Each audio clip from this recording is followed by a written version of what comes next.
السلام عليكم ورحمة الله وبركاته. مرحبا بكم في فيديونا الجديد. So இன்னைக்கு வந்துட்டு ஒரு க்ரீனரியான ஒரு இடத்துக்கு தான் நம்ம வந்திருக்கோம். நம்மளை சுற்றி பார்த்தீங்கன்னா மரங்களாக இருக்குது. ஸோ இதை பார்த்த உடனே உங்களுக்கு சில வார்த்தைகள் காமிச்சு எக்ஸ்பிளைன் பண்ணலாம் அப்படின்னு சொல்லிட்டு அரபிக்கில் எனக்கு தோணுச்சு. வாங்க நம்ம பார்க்கலாம்.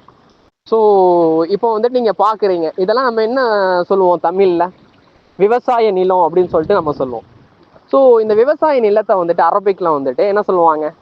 ஹக்குல், ஹக்குலுன். ஹக்கல் அப்படின்னு சொன்னா விவசாய நிலம். அப்போ இதெல்லாம சவுதி ஸ்லாங்ல இதை எப்படி சொல்லுவாங்க? ஒரு சவுதியா இருக்கட்டும், ஒரு எஜிப்சியனா இருக்கட்டும், இது என்ன சொல்லுவாங்க? மஸ்ரா, மஸ்ராஅத்துன் அப்படின்னு சொல்லிட்டு என்ன பண்ணுவாங்க சொல்லுவாங்க. அதே மாதிரி வந்துட்டு மற்றொரு பயன்பாடு இருக்கு. இது என்ன சொல்லுவாங்க அப்படின்னு சொன்னா அர்ப் அஸ்ஸிரா, அர்ப் ஜிரா. ஜிரா அப்படின்னு சொன்னா விவசாயம், அருள்னா பூமி, விவசாய பூமி அப்படிங்கிற மாதிரியான ஒரு அர்த்தம். மஸ்ரானா விவசாய நிலங்கள் அப்படிங்கிற மாதிரியான அர்த்தம். ஹக்கல் அப்படின்னு சொன்னா என்னது? ஃபீல்ட் அப்படிங்கிற மாதிரியான அர்த்தம். ஸோ இது எல்லாமே வந்துட்டு அரபிக்கில் புழங்கக்கூடிய ஒரு வார்த்தைகள் தான். ஓகேங்களா? நெக்ஸ்ட் நீங்க அந்த பக்கம் பார்த்தீங்கன்னா உங்களுக்கு நல்லா தெரியும். இது நம்ம தமிழ்ல வந்துட்டு தென்னை மரம் அப்படின்னு சொல்லிட்டு நம்ம சொல்லுவோம். தென்னை மரம், கொக்கனட் ட்ரீ. இது எப்படி அரபிக்ல சொல்லுவாங்க? இது அரபிக்ல ஸ்டாண்டர்ட் அரபிக்ல எப்படி சொல்லுவாங்க அப்படின்னு சொன்னா ஷஜரத்து ஜௌஸில் ஹிந்த், ஷஜரத்து ஜௌஸில் ஹிந்த்.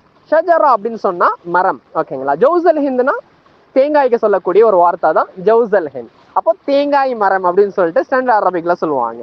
அப்போ ஸ்லாங்ஸ்ல, டைலாக்ஸ்ல சவுதியில பாக்குறீங்க இல்ல எஜிப்சியனை பாக்குறீங்க அப்படின்னு சொன்னா இவங்க எப்படி இதை பயன்படுத்துவாங்க அப்படின்னு சொன்னா நஹ்லத்து ஜௌஸல் ஹிந்த், நஹ்லா அப்படின்னு பயன்படுத்துவாங்க. நஹ்லா அப்படின்னு சொன்னா வேற ஒன்றும் இல்லை, மரத்தினுடைய ஒரு மருவி பெயர், அவ்வளவுதான். நஹ்லத்து ஜௌஸல் ஹிந்த் அப்படின்னு சொல்லிட்டு சொல்லுவாங்க. அதே மாதிரி ஒரு இமாராத்தி இருந்தா நஹ்லா ஹிந்தியா, நஹ்லா ஹிந்தியா அப்படின்னு சொல்லிட்டு என்ன பண்ணுவாங்க சொல்லுவாங்க. அவ்வளவுதான், இதோட இந்த வீடியோ முடியுது. வேற என்ன நீங்க தெரிஞ்சுக்கணும் அப்படின்னு ஆசைப்படுறீங்க அப்படிங்கிறத கமெண்ட் செக்ஷன்ல தெரியப்படுத்துங்க. Keep learning, stay curious. In the next lesson. Maths சலாம்.